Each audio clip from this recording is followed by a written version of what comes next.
पूरी दुनिया शिक्षा को सस्ता कर रही थी, पूरी दुनिया शिक्षा को मुफ्त कर रही थी, तो हमारा मुल्क शिक्षा के ऊपर टैक्स लगाने का प्लान ला रहा था, किताबों के ऊपर टैक्स लाने का प्लान ला रहा था। सिर्फ उसके पास 50% और पंखा में लटकने की जरूरत नहीं है, क्योंकि कानून ये कहता है कि जिसके पास 50% है वो भारत के किसी भी हायर एजुकेशन व्यवस्था से जुड़ने को एलिजिबल है। कन्याकुमारी से कश्मीर तक पढ़ने के लिए, एडमिशन लेने के लिए किसी एंट्रेंस एग्जाम की जरूरत नहीं है। अब अगर किसी को इस सुबह के 40 रुपया, दोपहर के 40 रुपया और शाम के 40 रुपया और रात के खाने के 40 रुपया में कोई कमीशन दिखता है, कोई घूस दिखता है, कोई जुगाड़ दिखता है, एक काम करो, आप सिर्फ रहने का पैसा दे दो, खाना बाहर से। ये क्राइम है। घर बैठे बीए, घर बैठे नर्सिंग, घर बैठे जीएनएम, घर बैठे डिग्री, ये क्राइम है और ये छोटा क्राइम नहीं है। तो 10वीं के बाद और 12वीं के बाद मैं वादा करता हूँ कि जिले का कोई बच्चा आंखों में आंखें डालकर किसी अभिभावक से ये नहीं कहेगा कि पैसे के अभाव में वो पढ़ लेगा। अगर मुसलमान, अगर ओबीसी, अगर SC/ST 4 नहीं पढ़ पा रहा है तो भगवान भी उसको एक चीज से नहीं बचा सकते, और उस चीज का नाम है गरीबी। तो अगर हमने फीस माफ कर दी और आपको खाने रहने के बदले 40,000 रुपया 45,000 रुपया मिल गया, तो घर से क्या लगा?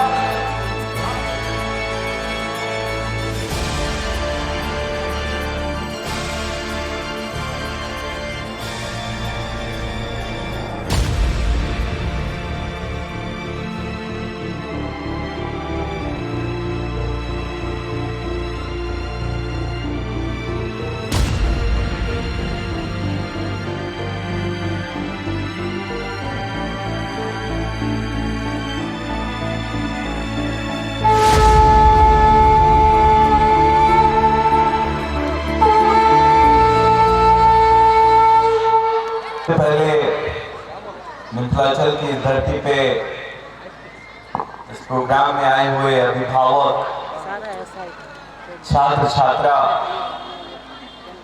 और मीडिया के प्रभारी और पुलिसकर्मी जिन्होंने यहाँ शिरकत देके व्यवस्था बनाई, उनका बहुत बहुत तहे दिल से अपने ग्रुप की तरफ से शुक्रिया अदा करता हूँ, उनको नमन करता हूँ, नमस्कार करता हूँ। मंच पे मौजूद हमारे आज के चीफ गेस्ट और हमारे बहुत प्यारे दोस्त और सिमरी बख्तियारपुर के MLA यूसुफ सलाउद्दीन साहब, मंच पे मौजूद हमारी रुचि सिंह जी, जिन्होंने एक संकल्प लिया कि मैं इस मिशन के साथ जुड़ के जिला की सेवा करूंगी और गली नाली रोड सड़क की चर्चा तो सब करते हैं, हम शिक्षा में कैसा योगदान देंगे, गलियां खुद ब खुद बन जाएंगी, रोड खुद ब खुद बन जाएगा। और इससे जो विचार उन्होंने मुझे बताया, रियली में बहुत उनका सम्मान करते हैं और उनका स्वागत करते हैं कि उन्होंने इस तरह की सोच के साथ इस मिशन को शुरू किया। ग्लोबल ग्रुप ऑफ इंस्टीट्यूशन के डायरेक्टर और हमारे बड़े भाई जिन्होंने आकर आपको दो शब्द कहे और इस प्रोग्राम के बारे में बताया, हमारे बड़े भाई शर्मा जी हमेशा हम लोग को गाइड करते रहते हैं कि प्रोग्राम दिशाहीन ना हो जाए, इस तरह से हम लोग प्रोग्राम को संभाल के चलें, इसमें कोई क्राइम ना हो, किसी तरह का कोई प्रॉब्लम ना हो। वो यहाँ हरियाणा से, तबीयत ठीक नहीं थी तब भी चल कर आए, और मैंने जब उनको कहा कि सर बहुत छोटा जगह है, हम लोग वहाँ से, आप चूँकि यहीं के रहने वाले हैं, यहाँ पे आप आएंगे तो सारे बच्चों को लगेगा कि बिहार के लोग भी हरियाणा के इतने बड़े ग्रुप में इंस्टीट्यूशन में जाकर डायरेक्टर बनकर सेवा दे रहे हैं। आप यहाँ आए, सच में आपका बहुत बहुत तहे दिल से शुक्रिया। Technology education research integrated institute के ग्रुप डायरेक्टर यहाँ मौजूद हैं, और गुरु रामदास ग्रुप ऑफ इंस्टीट्यूशन जो फार्मेसी में बहुत अच्छा कर रहा है, उनके चेयरमैन भाई Gurdas group of institution Sangrur Punjab के बहुत बड़ी संस्था, तकरीबन उनके पास MBBS छोड़कर हर तरह के कोर्सेज मौजूद हैं। उन्होंने इस मिशन को पिछले साल भी बहुत सपोर्ट किया और इस साल इस मिशन में सैकड़ों की तादाद में बच्चों को गोद लेने का जो संकल्प उठाया, आप यहाँ आए, थैंक यू सो मच। हमारे गुलजार ग्रुप ऑफ इंस्टीट्यूशन खन्ना में है, लुधियाना के पास एक बहुत बड़ा इंस्टीट्यूशन है, इनके कई मोटर्स हैं और हमें खासकर इन्होंने कई जगह पे हजारों की तादाद में बच्चों के लिए एक हॉस्टल का निर्माण किया, 5 करोड़ रुपए उस हॉस्टल में। और आप यहाँ आए चलकर इनका मार्गदर्शन करने के लिए। संदीप भाई थैंक यू सो मच। और हमारे ABSS group of institution Uttar Pradesh से आए और हमारे बीच हमारे चीफ गेस्ट यूसुफ साहब के आने से इस कार्यक्रम में रंग भरा। और हमारे आशुतोष जी सामाजिक कार्यकर्ता साथ में, इन्होंने काफी इस प्रोग्राम को गहराई से स्टडी किया और सुमरी बख्तियारपुर में हमारे साथ थे। और आप सब छात्र, सबसे पहले तो यहाँ पर कुछ लोग पीछे बैठे हैं, उधर बैठे हैं, वो इस प्रोग्राम में मौजूद हो जाएं, इसके लिए मैं रिक्वेस्ट करता हूं उनसे कि हम समझते हैं कि जब कोई शिक्षा का प्रोग्राम हो रहा होता है, बात पढ़ने पढ़ाने की हो रही होती है, बात किसी गंभीर विषय की हो रही होती है, हनी सिंह की नहीं, कंगना रावत की नहीं, तो झेलना और समझाना बहुत मुश्किल होता है, पेशेंस में होता है। तो पहले मैं जानूं कि आप यहां मौजूद हैं, नहीं सुनाई दिया, मौजूद हैं आप, मौजूद हैं, मौजूद हैं। थोड़ा एक बार अपने लिए जोरदार तालियां बजा दीजिए ताकि कुछ प्रोग्राम में बात समझ आए। हमारे बहुत सारे यहाँ लोग जो आगे चीफ गेस्ट बैठे हैं, पहले वो ये समझना चाहते हैं कि ये 1000 बच्चों को गोद लेने के कार्यक्रम का मतलब क्या। बताइए सर। जब भी मैं इस प्रोग्राम को शुरू करते हुए आगे बढ़ा, मुझसे लोगों ने कहा अच्छा आप स्कूल में क्यों नहीं काम करते, स्कूलों पे क्यों नहीं काम करते, आप 10वीं के बाद क्यों करते हैं, 12वीं के बाद क्यों करते हैं, स्कूलों से शुरू क्यों नहीं करते आप, इसमें छोटे बच्चों को क्यों नहीं गोद लेते। आपके मन में भी ख्याल आता होगा कि पहला क्लास के लिए नहीं है, दूसरा क्लास के लिए नहीं है, तीसरा क्लास के लिए नहीं है, 8वें क्लास के लिए नहीं है, 9वां क्लास के लिए नहीं है। 10वीं क्लास के बाद मिशन संकल्प रोजमाइन का जो मिशन है वो आपके साथ है। 12वीं तक पास बच्चे के लिए साथ है, 10वीं के बाद पढ़ना चाहता है तो साथ, लेकिन पहले क्लास के लिए नहीं है। अभी कुछ 2 प्रोग्राम पहले एक मीडिया के हमारे दोस्त ने पूछा कि अंबर जी आप पहले क्लास में क्यों नहीं करते। अगर मैं यहां आकर इस मन से कहता कि मैं स्कूली व्यवस्था के 1000 बच्चों को गोद लेकर पढ़ाना चाहता हूं, तो ये सबसे बड़ा झूठ होता। क्यों? क्योंकि कोई चीज जब पहले से ही फ्री है, उसको दोबारा कैसे फ्री किया जा सकता है। शिक्षा फ्री, आर्टिकल 21A के तहत स्कूली व्यवस्था फ्री है। खिचड़ी खिलाकर, कपड़ा देकर, साइकिल देकर हमारी सरकार ने, हमारे लोगों ने सब कुछ किया, आप नहीं पहुंचे, यह आपकी इच्छा है, आप नहीं गए। बहुत आसान है पदाधिकारियों को कोसना, लाइन ऑर्डर ठीक नहीं है, बहुत आसान है सरकार को कोसना, लेकिन बहुत मुश्किल है किसी एक पॉजिटिव चीज को साथ लेकर चलना, उसकी चर्चा करना। मंटुआ चिंटुआ की बेटी को लेकर भाग गया, जिला में चर्चा है, उसके लिए कोई होर्डिंग्स नहीं लगे, कोई प्रचार नहीं हो, कोई टीवी पे न्यूज देने की जरूरत नहीं है। हिंदू मुस्लिम लड़ रहे, इसके पर चर्चा करने के लिए कोई चैनल्स की जरूरत नहीं है।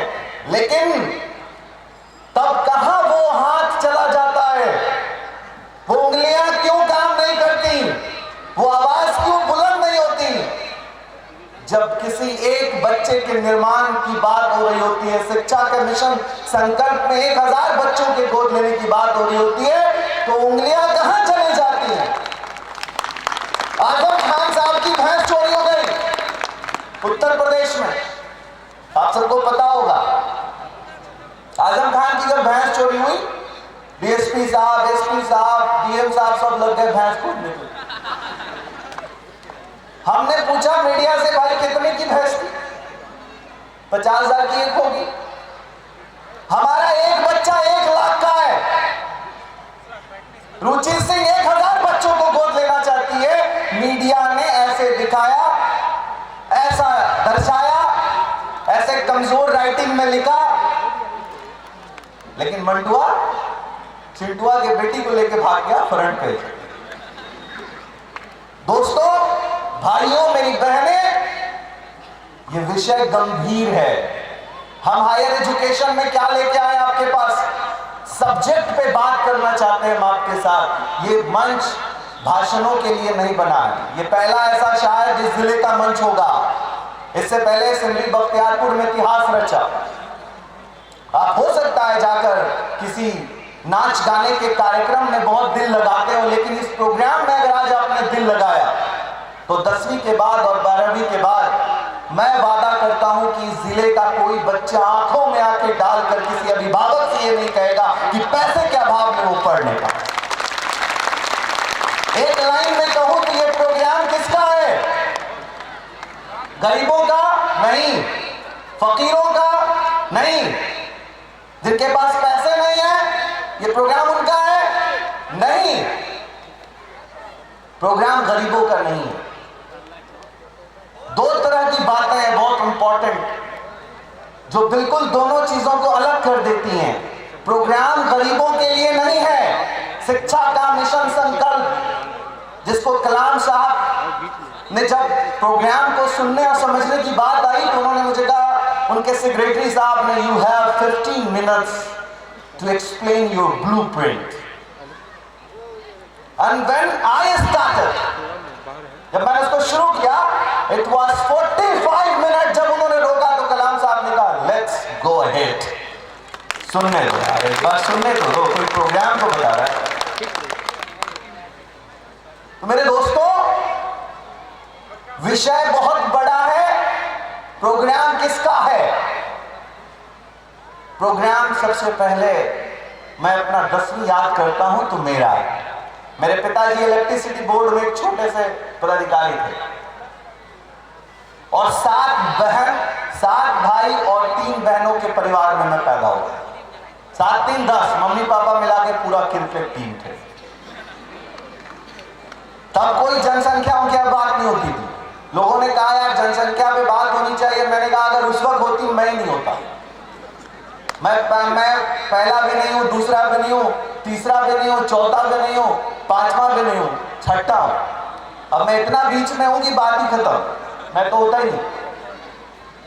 अब 10 परिवार का एक बच्चा पढ़ना चाहता है तो बंद कमरे में टॉस होता है। हेड आया तो बड़ी को पढ़ाएंगे, टेल आया तो छोटी को पढ़ाएंगे। पिताजी गरीब नहीं थे, याद रखिए, लैंडलॉर्ड थे। लेकिन हमारे यहां जमीनें बेचना नहीं होता, खरीदने की बात करो, बेचने की कोई बात नहीं। तो गरीब नहीं थे, लेकिन जरूरतमंद परिवार वो है। आज वो जरूरत, पहले तो और मुश्किलें थी, अब थोड़ी कम है। आप सोचते हैं पहले सब अच्छा था, नहीं भाई साहब, ग्लोबलाइजेशन के इस जमाने में ज्यादा बेहतर है। पहले बहुत बुरा हाल था। एक आम आता था, एक आम, चाचा जी को याद होगा, एक आम घर में होता था तो मां पूछती थी हाथ लोगे कि गुठली लोगे। अगर हमको काटने का मौका मिला, आम बोला फांक लेंगे तो थोड़ा दबा के काट लिए, गुठली लेंगे तो थोड़ा उठा के काट लिए। ऐसे संसाधनों के परिवार में पला मैं, और इसमें से ऐसा नहीं, उधर वाले का पता नहीं, लेकिन जितना अभिभावक है सब ऐसे संसाधनों में पला है। पूछ लीजिए, क्या मैं गलत बोल रहा हूं? ऐसे ही संसाधनों में पले बढ़े और देश को आगे बढ़ाया। और लोग पूछ रहे क्या किया, क्या किया, क्या किया। इंटरनेट इस्तेमाल कर रहे हैं, ये किया। हवाई जहाज में उड़ रहे हैं, ये किया। लैंड कर रहे हैं, ये किया। चांद पे गए, ये किया। सूरज और चांद सितारे दिखाई नहीं देते क्या? बहुत कुछ किया गया। ग्लोबलाइजेशन के जमाने में अगर कोई पूछ रहा है कि क्या किया, मेंटल है। बहुत कुछ किया गया, बहुत कुछ किया गया। इस देश को आगे ले जाने में उन संसाधनों की कमी वाले छात्रों ने वो किया जो आज संसाधनों के बीच वाले नहीं कर पा रहे। मैं आप सबसे एक सवाल, खास के पुलिसकर्मी वालों भाइयों से भी और मीडिया के लोगों से भी पूछ के जा रहा हूं। अगर मेरा नंबर हो मुझे बता दीजिएगा, सवाल का जवाब मिल नहीं रहा है। 1990 की दशक वाले पैदा बच्चों, 1990 में पैदा हुए छात्र छात्राओं, मैं ये जानना चाहता हूं कि तुमने क्या किया। ऐसा कौन सा इन्वेंशन किया जिससे क्रांति आ गई, जिससे लोहा आसमान में उड़ने लगा, पानी ठंडा होने लगा, रूम ठंडे हो गए, रूम सर्द में गर्म हो गए। तुमने क्या किया? सारे संसाधनों के बीच अगर तुम्हारी उपलब्धियां हैं तो टिकटॉक, रील्स। और युवाओं को बोल रहा हूं, जिस दिन जवाब मिल जाए मेरे व्हाट्सएप पे बताइएगा। डिस्ट्रक्शन मुहिम बना दी कंस्ट्रक्शन मुहिम को, ये किया। डिस्ट्रक्शन मुहिम बना दी एक कंस्ट्रक्टिव मुहिम को। ये प्रोग्राम आज उस वक्त में जब ग्लोबलाइजेशन में शिक्षा मुर्दा हो गई, हायर एजुकेशन में खुद हमारे देश का मंत्री, शिक्षा मंत्री खड़े होकर कहने लगा, पूरे देश को बताइए जाकर, कहने लगे, उन्होंने साफ लफ्जों में कहा, हम अपने भारत का ग्रॉस एनरोलमेंट रेशियो बताना चाहते हैं। आप बोलेंगे ये क्या होता है? ग्रॉस एनरोलमेंट रेशियो बहुत अंग्रेजी है, हिंदी में बता।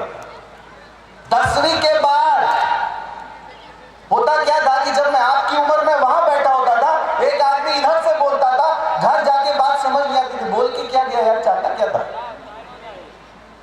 कहना क्या चाहता था। मैं चाहता हूं आप समझ के जाए प्लीज।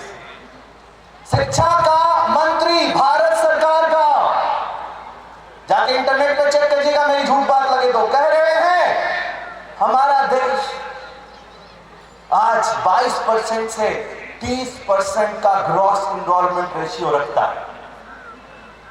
ये खुद वो कह रहे हैं, मैं नहीं कह रहा भाई, मैं उनका डाटा आपको बता रहा हूं। इसका हिंदी क्या होता है सुनिए, इसका हिंदी होता है, हमारे देश के 70% युवा जाहिल हैं, मुबारक हो।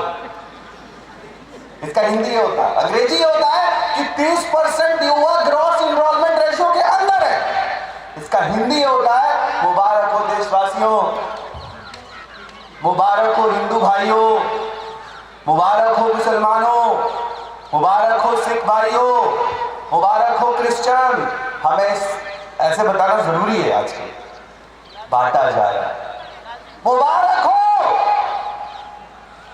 हम 70% जाहिल आबादी के साथ जी रहे हैं और हम अमेरिका को टक्कर दे देंगे, घबराओ मत, बस अमेरिका को टक्कर देंगे।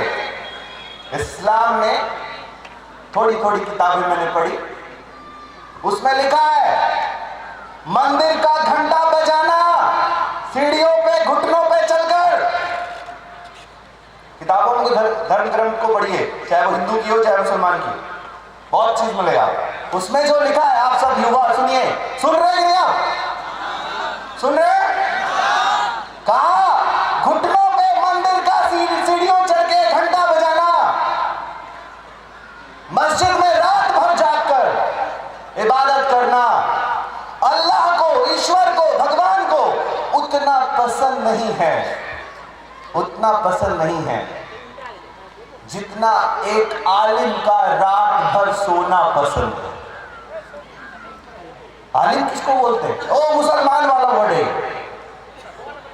अरे ये एक शब्द है, इसका हिंदी मतलब है एक पढ़ा लिखा का सोना भगवान को उतना पसंद है जितना सीढ़ियों पे घुटनों पे चलकर मंदिर का घंटा बजाना पसंद नहीं।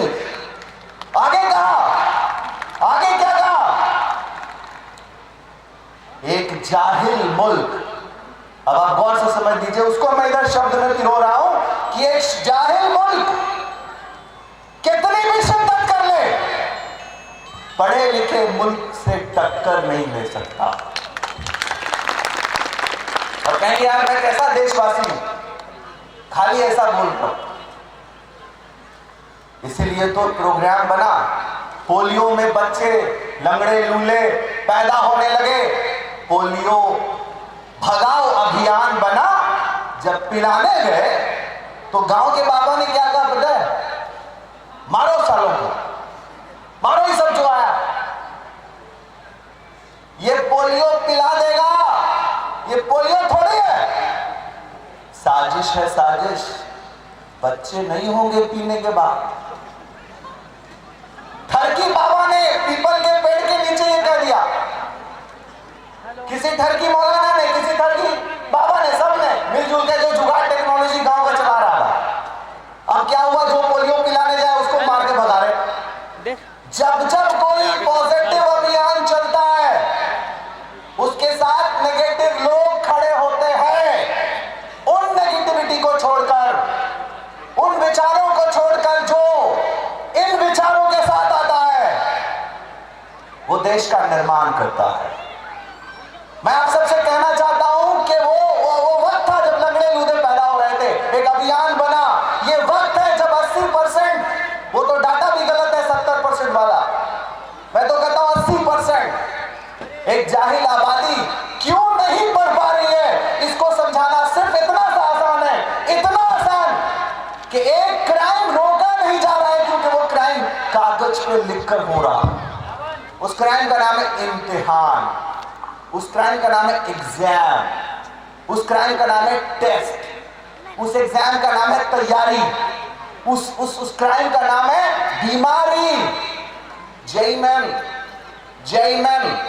जेईमेंस, नीट जैसी बीमारियों ने, फिर से सुनिएगा युवा, जेईमेंस नाम की बीमारी, नीट नाम की बीमारी ने इस देश को 70% जाहिल आबादी में तब्दील कर दिया।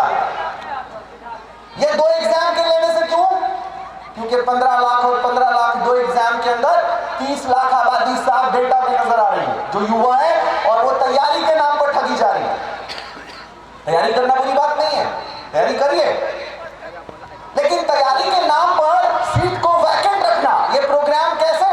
आपको समझ में आएगा कि इस मुल्क की 70% सीटें, गौर से सुनिएगा, इस मुल्क की 70% सीटें जो 10वीं के बाद डिप्लोमा की हैं, 12वीं के बाद बीएससी नर्सिंग की हैं, बी फार्मा की हैं, रेडियोलॉजी की हैं, ऑप्टोमेट्री की हैं, एनेस्थेसिया की हैं, डायलिसिस की हैं, जो फिजिक्स केमिस्ट्री बायो पढ़ रही हैं बच्चियां, जीएनएम की हैं, एएनएम की हैं, बीएससी नर्सिंग की हैं, ये खाली हैं।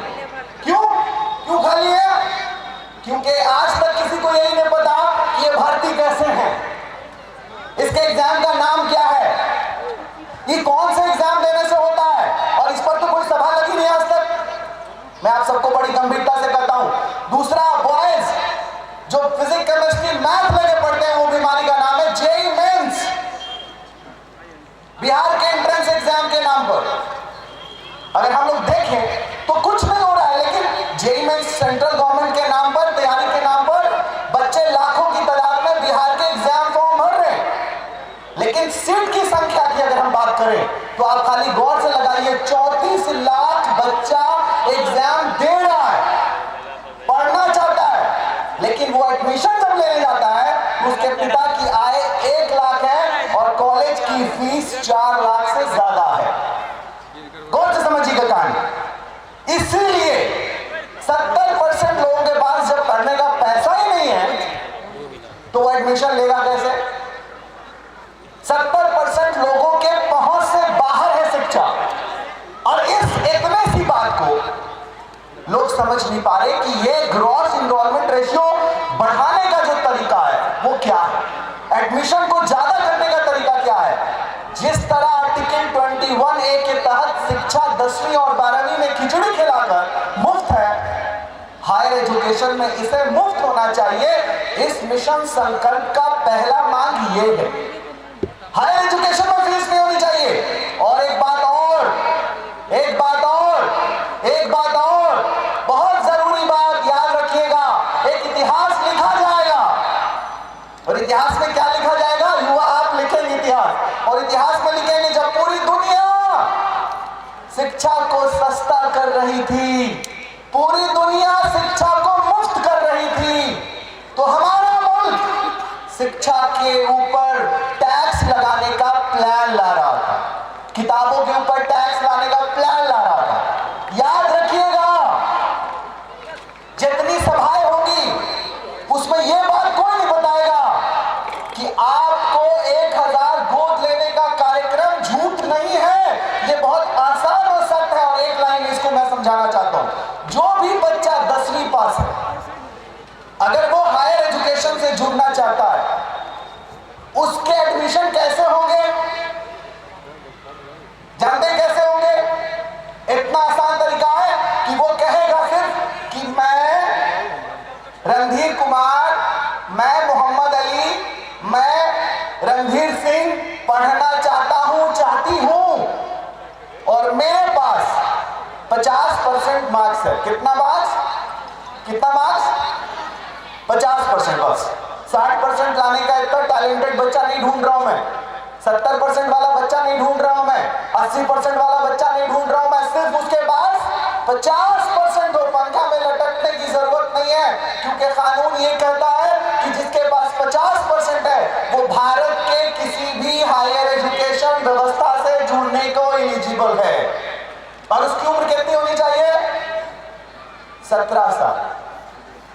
17 साल, 50% मार्क्स है या आ जाएगा, है या आ जाएगा? तो एक बार मुझे जवाब दीजिए, है या आ जाएगा? आ जाएगा? आ जाएगा?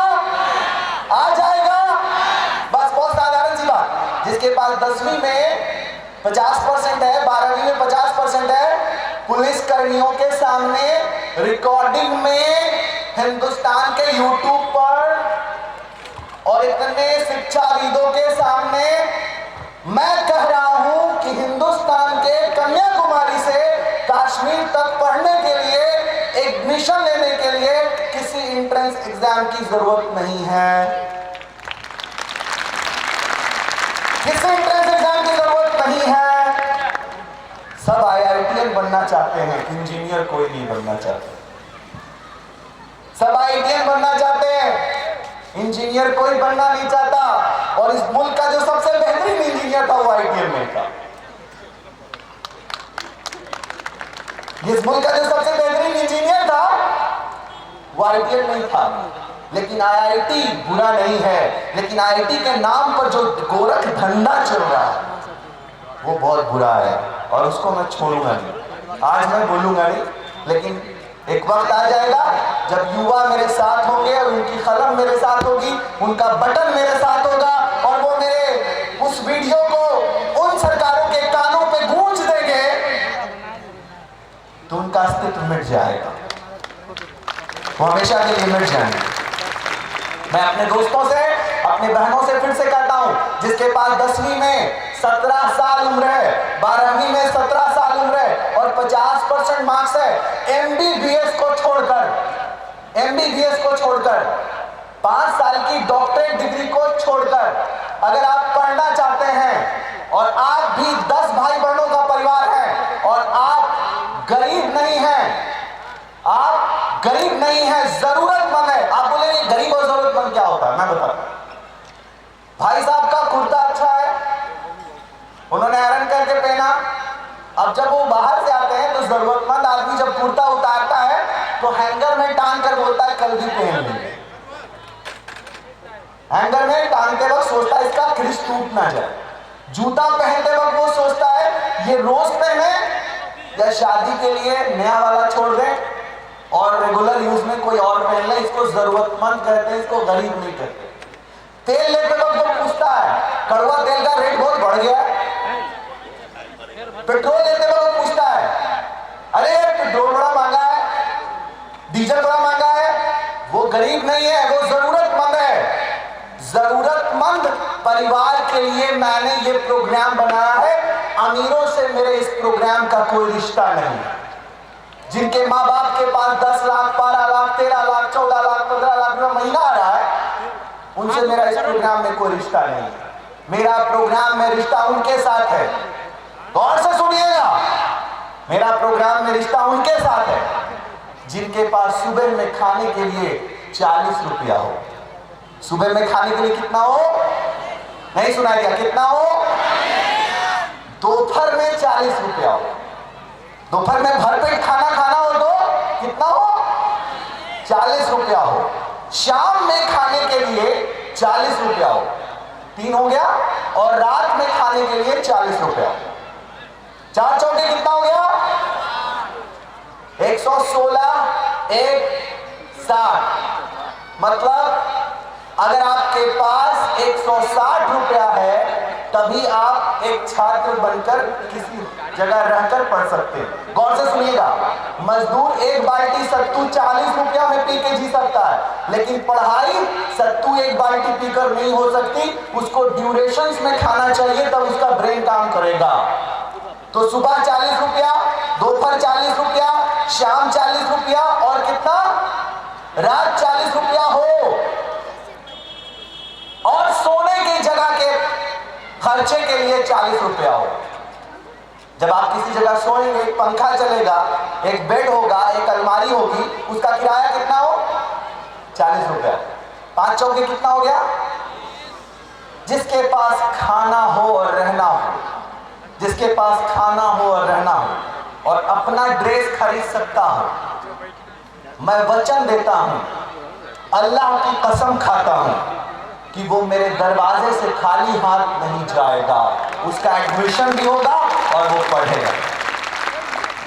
अब अगर किसी को इस सुबह के 40 रुपया, दोपहर के 40 रुपया और शाम के 40 रुपया और रात के खाने के 40 रुपया में कोई कमीशन दिखता है, कोई घूस दिखता है, कोई जुगाड़ दिखता है, एक काम करो, आप सिर्फ रहने का पैसा दे दो, खाना बाहर से खा, खाना बाहर से खा। 40 रुपया पर डे में पढ़ा दो। क्योंकि बहुत लोग सोचते हैं अच्छा लगता है इनका कोई मेस वाला दुकान है, अच्छा इनका कोई हॉस्टल। नेगेटिविटी हर जगह चलती है।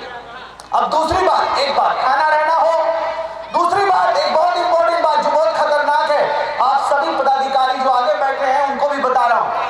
नर्सिंग, एक आदमी मेरे पास आया, एक आदमी मेरे पास आके कहा कि मैं कॉलेज चलाता हूं। सुनिएगा गौर से, उसने कहा मैं कॉलेज चलाता हूं और मैं आपका ये कार्यक्रम सुन चुका हूं, आपको मैं एक मेहनत से एक काम देने आया हूं। हम आपके लड़कियों को नर्स बना देंगे, घर बैठे, जाने का भी जरूरत नहीं। बोला कहां से? बोला मध्य प्रदेश से। मध्य प्रदेश से जाने का भी जरूरत नहीं। मैंने उससे कहा कि आपके मम्मी की उम्र कितनी है? उसने कहा मेरे मम्मी की उम्र है 50 साल। मैंने कहा आपके पापा की उम्र कितनी है? उसने कहा 60 साल। मैंने कहा सिर्फ एक सवाल का जवाब दे दीजिए, यदि आपके मम्मी और पापा में से कोई एक आदमी हॉस्पिटल में भर्ती हो और उसकी नर्स जो खड़ी हो उनको इंजेक्शन देने के लिए, उनको देखने के लिए, वो कभी कॉलेज ना गई हो, तो कैसा फील करेंगे आप? याद रखिए बच्चों, मैं कहना चाहता हूं कि ये क्राइम है। घर बैठे बीएड, घर बैठे नर्सिंग, घर बैठे जीएनएम, घर बैठे डिग्री, ये क्राइम है। और ये छोटा क्राइम नहीं है, ये व्यापार सिर्फ व्यापार नहीं है, मर्डर है, मर्डर। इसलिए मैं पहले उन बेटियों को कहना चाहता हूं, गौर से सुनो, मैं बार बार इस तरफ तवज्जो दे रहा हूं। मेरे सेमिनार में पहला ऐसा सेमिनार है इस साल का जिसमें बेटियां इतनी हैं, इनके लिए जोरदार तालियां बजा दी। मैं आपको कहना चाहता हूं बच्चों, अगर आप अटेंडिंग, एक बच्ची कह ले आपके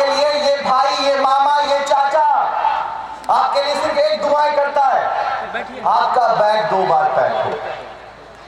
आपका बैग 2 बार पैक हो मेरी बहनें, मेरी बच्चियां, आपका बैग 2 बार पैक हो। एक बार कॉलेज के हॉस्टल के लिए हो और दूसरी बार ससुराल के लिए। एक बार नहीं, 2 बार पैक हो। अपने पापा को समझाओ।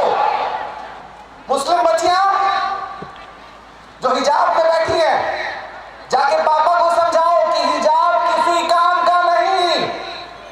अगर हिजाब के बदले कोई बेटी रेडियोलॉजिस्ट मेल के पास जाना पड़े तो हिजाब किस काम का? हमको रेडियोलॉजी के पास जाना है, मेल हमारे पूरे जिस्म को खोल रहा है और हम हिजाब लगा के घूम रहे, बोल रहे हमको पढ़ना नहीं, हमको पर्दे में रखना है, हमको नहीं भेजना, हमको ना कुछ कराना। मेरा उनसे पूछो, उन मौलवी साहब से उनसे सवाल करो जाकर कि अवैस अंबर नाम के एक व्यक्ति ने पूछा कि हिजाब जरूरी है, उसको बचाने के लिए शिक्षा उससे ज्यादा जरूरी है।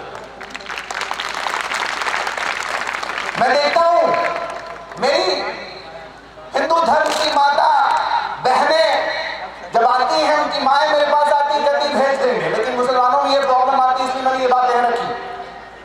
आप सोचो, एक बार घर जाओ, बोलो पढ़ने का कोई खर्च लग नहीं रहा है। और सुनो, अगर मुसलमान, अगर ओबीसी, अगर एससी एसटी 4 नहीं पढ़ पा रहा है तो भगवान भी उसको एक चीज से नहीं बचा सकते और उस चीज का नाम है गरीबी। गरीबी कुदाल लेके घुस जाएगी तुम्हारे घर में। ये 4 जातियों को मैंने स्पेशल कोड किया, इसका वजह है सरकार ने कोड किया, मैं बता रहा हूं। पहला मुसलमान, हाथ उठाइए थोड़ा, मुसलमान कितने हैं इसमें? अब इस हाथ को खड़ा रहने दीजिए। और हिंदू भाई ओबीसी कितने हैं? उठाइए हाथ, ओबीसी। अब ये भी खड़ा रहने दीजिए। और एससी एसटी दोनों हाथ उठाइए। थोड़ा खड़े हो जाइए प्लीज, खड़े हो जाइए 1 मिनट के लिए प्लीज, मेरी रिक्वेस्ट है आपसे। मैं इतने दूर से आया हूं चलकर, आप खड़े हो जाइए। ओबीसी, एससी एसटी, मुस्लिम, खड़े हो जाइए। 4 जाति, ओबीसी, मुस्लिम, एससी एसटी, खड़े हो जाइए।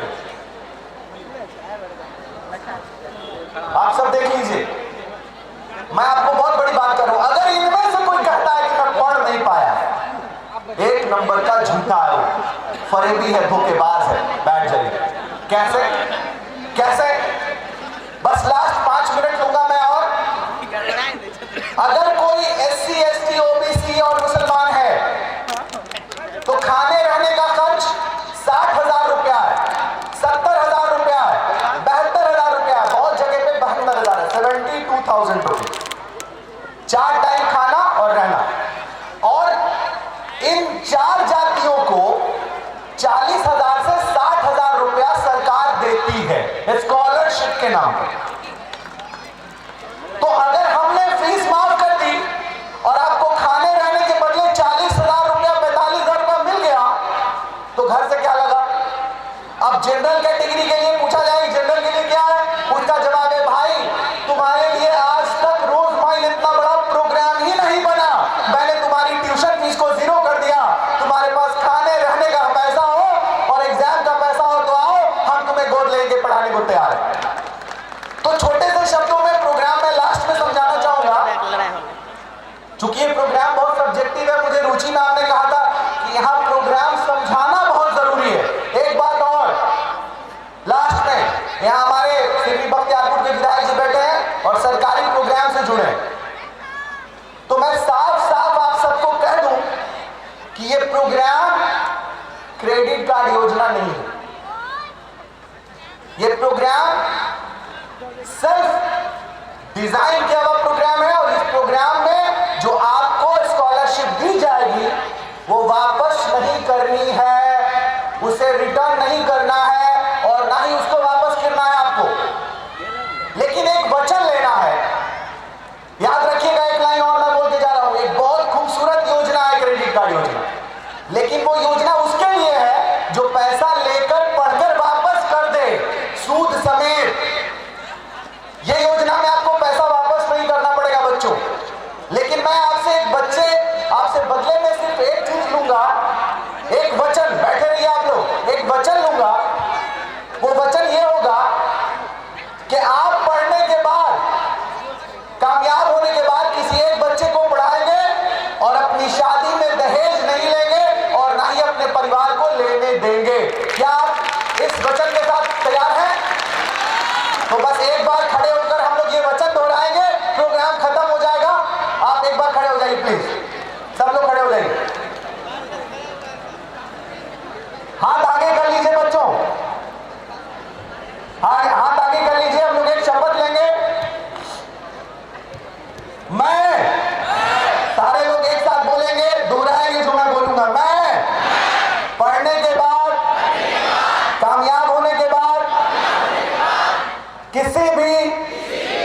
जाति धर्म को देखे बिना,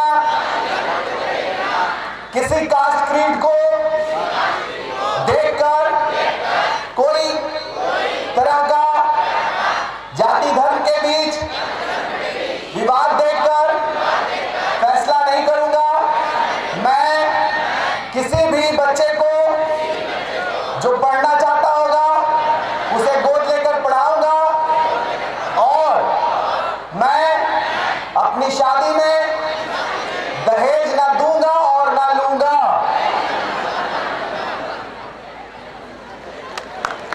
आपको मैं एक बात कहना चाहता हूं, कि ये जो वचन है, इसमें आपने मुझे वचन दिया है कि आप पढ़ने के बाद किसी एक बच्चे को पढ़ाएंगे और लड़कियां उस लड़के से शादी नहीं करेंगी जो दहेज की मांग करेगा, और बच्चों ने यह वादा किया कि वो दहेज नहीं लेंगे और ना अपने परिवार को लेने देंगे। इस प्रोग्राम के आखिर में मैं आपसे एक बात कहना चाहता हूं कि अगर कोई बच्चा यहां इस साल 2023 में नामांकन के लिए आगे बढ़ना चाहता है तो रुचि सिंह जी यहां पर मौजूद है, इनसे वो फॉर्म ले सकता है और फॉर्म की कोई कीमत नहीं है, किसी तरह की कोई फॉर्म की कीमत आपको अदा नहीं करनी है। आप सभी बच्चे फॉर्म भरने के बाद पटना काउंसलिंग में आएंगे। याद रखिए, यहां काउंसलिंग नहीं होगी, अपने पिता के साथ, अपनी मां के साथ एक बार आपको पटना आना पड़ेगा। काउंसलिंग पूरा होने के बाद आपको सीट का अलॉटमेंट कर दिया जाएगा और आपको पढ़ने के लिए जाना पड़ेगा। यहां घर बैठे डिग्री प्राप्त नहीं होगी। ये 3 प्रोसेस मैं आपको बता रहा हूं। अगर कोई बच्चा अलग से हमसे मिलना चाहता है अपने अभिभावक के साथ, तो हम लोग यहां पर एक होटल में ठहरे हैं, शिवा, कौन सा जगह नाम है होटल का? होटल शिवा।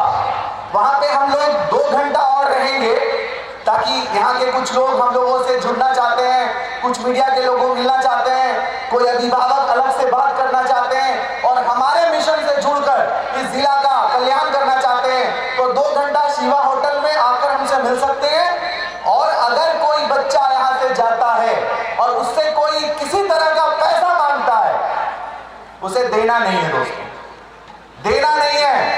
सिर्फ एक फॉर्म भरकर कॉलेज में आपसे मुलाकात करेंगे। किसी तरह का एडमिशन के नाम पे, जैसा कि विधायक जी का एडमिशन के नाम पे, डोनेशन के नाम पे, सर्विस चार्ज के नाम पर, ट्यूशन फीस के नाम पे कोई रकम आपको नहीं देनी है। सिर्फ खाने रहने का खर्च आपको देना होगा, इसके अलावा कोई भी अलग से खर्च नहीं लगेगा। आपने बहुत ध्यान से इस प्रोग्राम को सुना, इसके लिए मैं आपका शुक्रिया अदा करता हूं।